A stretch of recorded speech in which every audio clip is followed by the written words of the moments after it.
April is Financial Literacy Month. Studies show that financial literacy is linked to higher savings rates, lower levels of high-interest debt, and overall success in life. Despite its importance, though, financial education remains inconsistent across the country.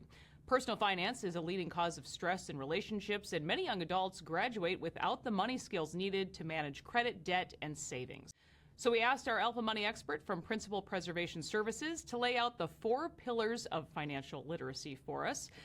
And we are joined again this month by Mike Koinen. Good to see you, Mike. Thanks for being here. Yeah, thanks, Liz. Always a pleasure to be on Alpha News, Alpha Money. Let's start with the first pillar here, Mike, and that is debt. Yeah, debt is that dream crusher, because when you're paying all this money in debt payments, which we're talking about, that bad debt, that credit card debt, that student loan debt. You know, house debt can be considered a good debt because your house is appreciating. But when you're paying all that money into these payments, you know, it's preventing people from really entering into marriage. You know, they're withholding marriage until they can get some of this debts paid off, or retiring, or having children, all these, buying a house. So a lot of debt is a big role.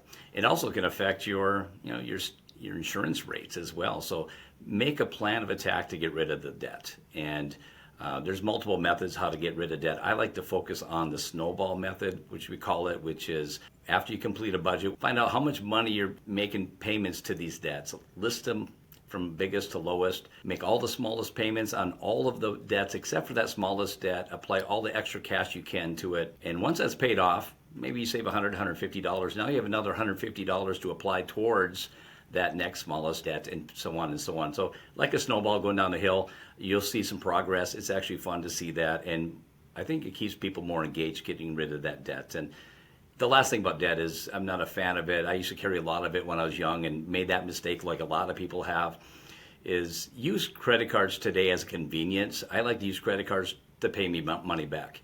I only use credit cards because I have money to pay for that item. But if you buy for something and you take a loan on it, essentially because you don't have the money to buy it, you might be paying double for that over time. So make sure you use credit cards as convenience, not as a loan. So if people are going to get their debt paid off, in theory, Mike, doesn't that lead us to our next pillar, and that is budgeting when it comes to financial literacy? Budgeting is important. A lot of people haven't done a budget for a long time. Maybe when you're in college and you lived off to hardly anything, but you need to list down all your expenses that you have. What is your net income? What do you take home every month? Every 2 weeks or every week or whatever that is.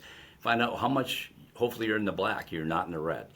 And you need to come up with some cash to get rid of that debt.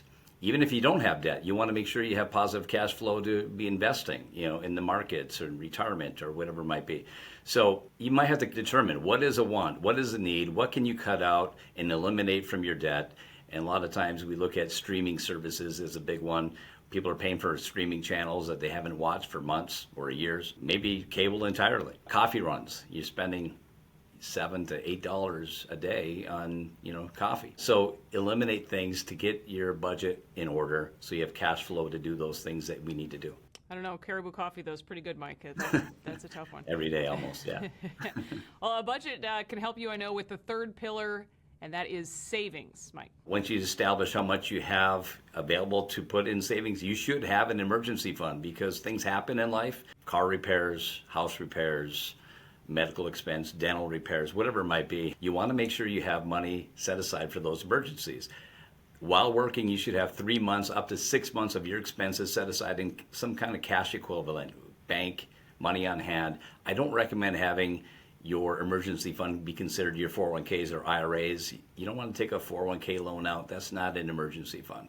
You don't want to take money out of your IRA and pay taxes. It should be cash type of account. But when you're in retirement, retirees hate surprises, because now you're in that fixed income. You should have a higher level of emergency funds, 6 months to 12 months of your expenses set aside in one of those cash type of accounts. So our final pillar of financial literacy, I think, could feel the hardest of all, and that is investing. So let our viewers know just how much they can invest and where to start. Yeah, and there's so many different areas, but let's talk about, for those who are working, Most people today have some sort of employer sponsor plan, a 401k or TSP or 403b, as the world has kind of got away from private pensions. So now it's up to you to put that pressure on retirement to save enough for retirement to supplement your Social Security. And I always recommend when you get that job, do at least enough money contribution-wise to get that employer match. Common average we see out there is the employers matching up to 5%. And what that means is if you put 5% into your 401k, they'll match 5%. But if you're only putting in 3, they're only going to put in 3, so you're losing out on free money. You want to make sure you're putting enough money in to get that match. But as you get raises and promotions, we want to make sure that your contributions increase. You don't stick with what you started with 10 years ago. You want to have it on a percentage basis. As you make more money, your contributions go up. Don't set your contributions up as a fixed dollar amount. You want to set it up as a percentage of your income. So it'll keep increasing over time. If you're under 50 years old, you can put $23,500 into your 401k. You're not going to start there, but that's going to a gradual progression. But when you get to 50 and older, now you can put $31,000 into a 401k. And they just added this year from those who are getting close to retirement, 60, 61, 62, and 63-year-olds can now put up to, I have to look this up here, $34,750. They can put a little bit more in because they're getting closer to retirement. That's called the catch-up, and to put more money aside into your 401ks. And again, you're going to get that over time. It might sound ridiculous today when you're making $60,000 a year. How can I put that money in? But eventually you're in that six-figure income and rising, and 20, 30, 40 years from now, you'll be able to do that. All right, debt, budgeting, savings, and investing, the 4 pillars to financial literacy. I think we're all feeling a little bit more stable already. Thank you, Mike. I hope so. Thanks, Liz.